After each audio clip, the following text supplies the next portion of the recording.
Hey, what's going on, guys? My name's Tanner. Welcome to Crypto Bible. Sorry, it hasn't been my usual day of uploading 3, 4, 5 videos. I've had a very busy day. I had to take my cousin who just graduated back to uni. She was staying with us over the weekend.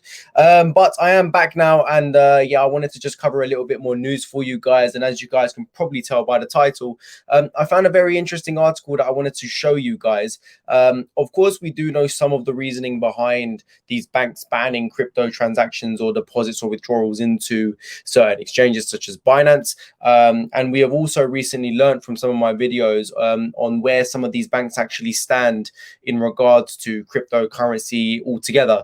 Whether they are cryptocurrency friendly or not, whether they are supporting it, whether they're even using it in some cases as well. Yeah, we have learned, where these banks all kind of actually stand. However, after reading this article, which has come from the Financial Times, I found it pretty interesting because it just kind of gives us a deeper understanding of what they're actually looking for, why all of this has been, flagged up now, and it kind of gives us a little breakdown of what they really want to see moving forward. Of course, the majority of the news has been coming directly from Binance, country after country banning or warning Binance for certain things. We haven't actually had another country or city come out today and say that, so that's good news, I suppose. However, I wanted to just report this to you guys anyway, just so we've got something to look back on and just say to ourselves, right, this is what the banks are actually looking for. Maybe this is the real reason behind they're actually doing all of this and why they're doing it now. Because again, it just kind of came out of nowhere, didn't it? So let's have a quick look at it. Like I said, it's from the Financial Times, so very credible article as well. So crypto asset companies face a stark choice: learn to live with regulators or endure their wrath. So one of the main draws for hardcore advocates of digital assets is that many theoretically sit outside the reach of government and monetary authorities that oversee activities in conventional markets. While the dream of a decentralized financial system is still alive and well in the crypto community, what has actually developed is an industry full of very large financial companies. Big crypto includes exchanges like Coinbase and Binance, as well as issuers of stablecoins, digital tokens backed by or linked to other assets such as Tether and USD coin backer Circle. The exchanges process hundreds of billions of dollars combined each month, and the market value of just the two largest stablecoins has reached around $90 billion. This activity is increasingly spilling into the tightly regulated traditional financial system.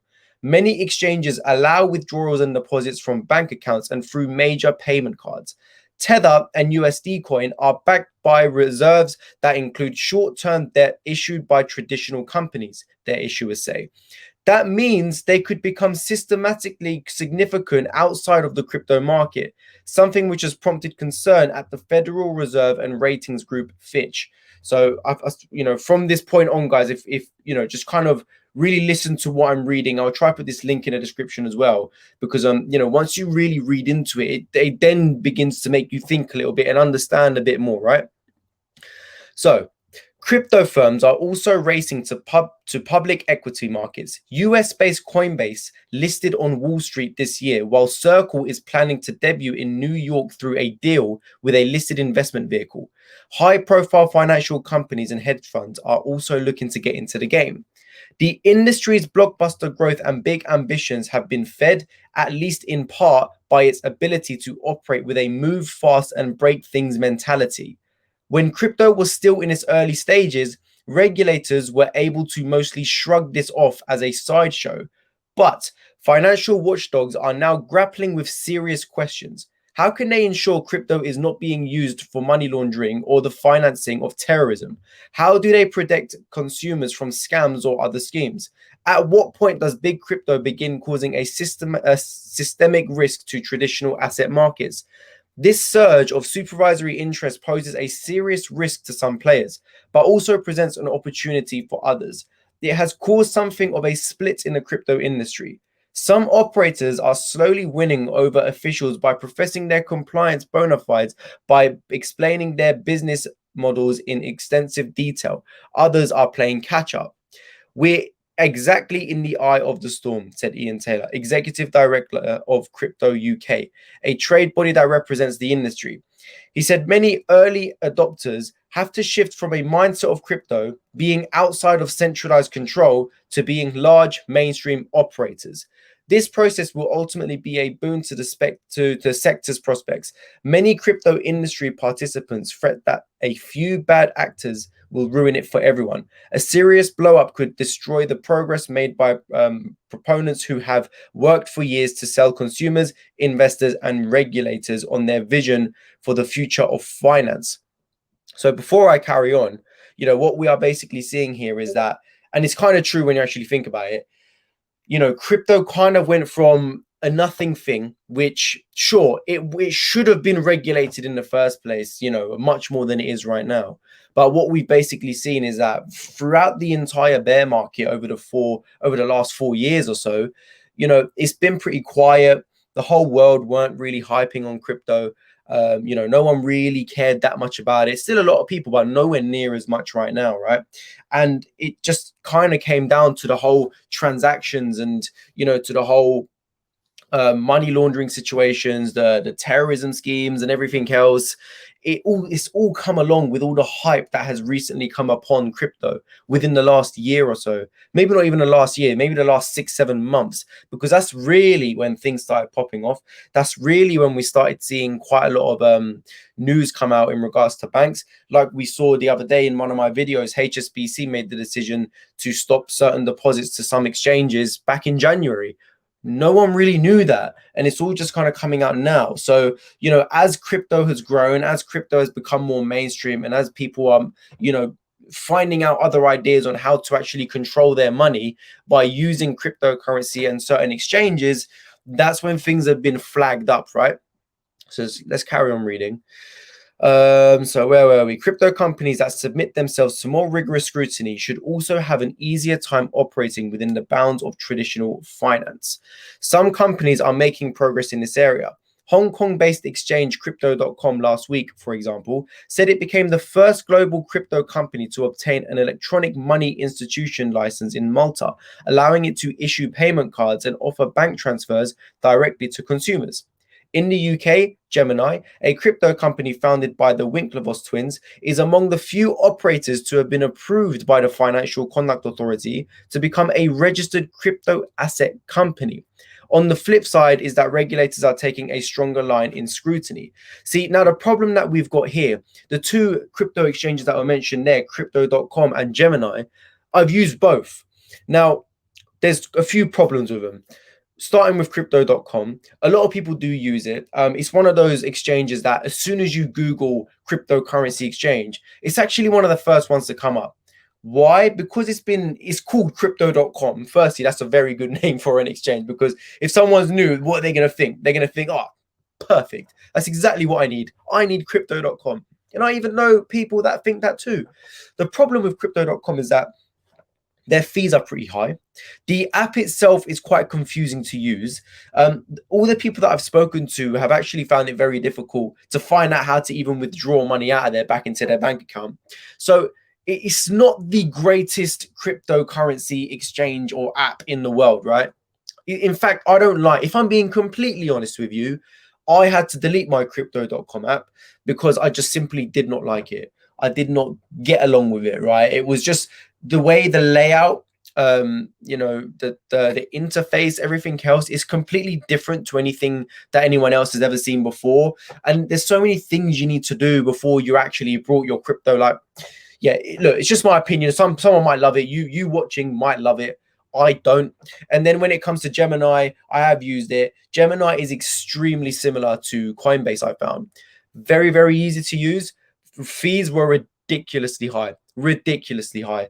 I deposited like £25, and when I went to buy a coin, it cost me like over £2 to buy it, like 10%. Like, yeah, it wasn't, it was something like that anyway. I don't know. But the fees, what I'm basically trying to say, the fees are so high. And when we've come from a background of Binance where fees are so low, because the majority of us would have used it, it becomes very hard to use these apps, right? But these are the guys that have taken the stance to become regulated, so fair enough to them.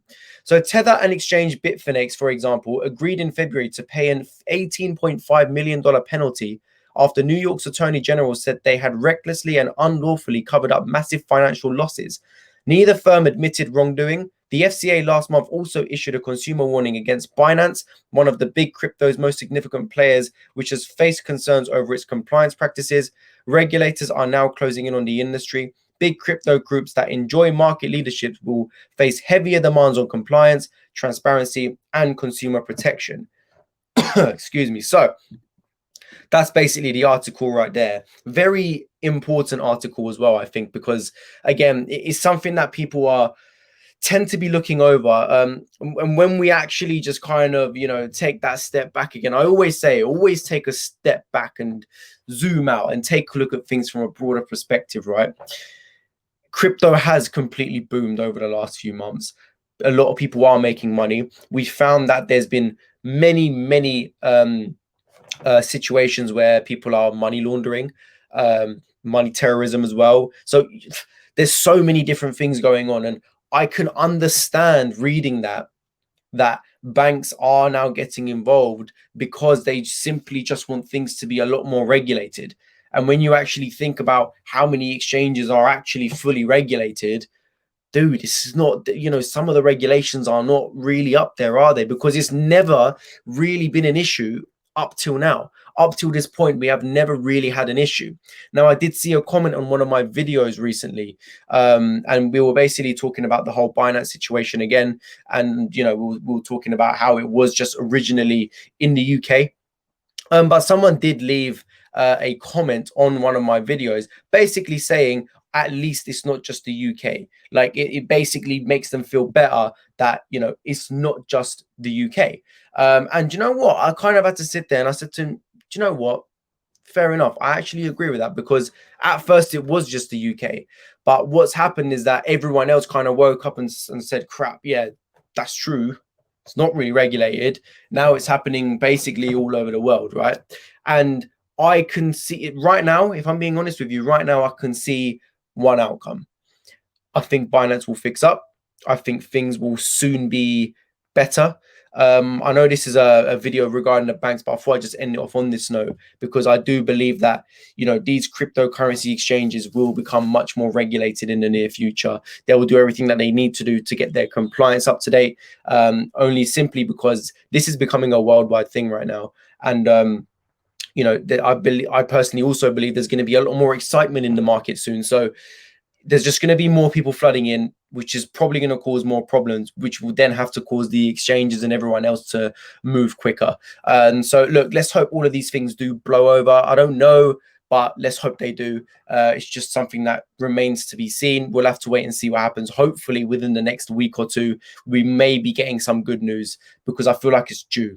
I definitely feel like it's due for us to have some good news come out, whether it's regarding Binance itself or the banks and their stance, and just some changes. It just needs some changes, right?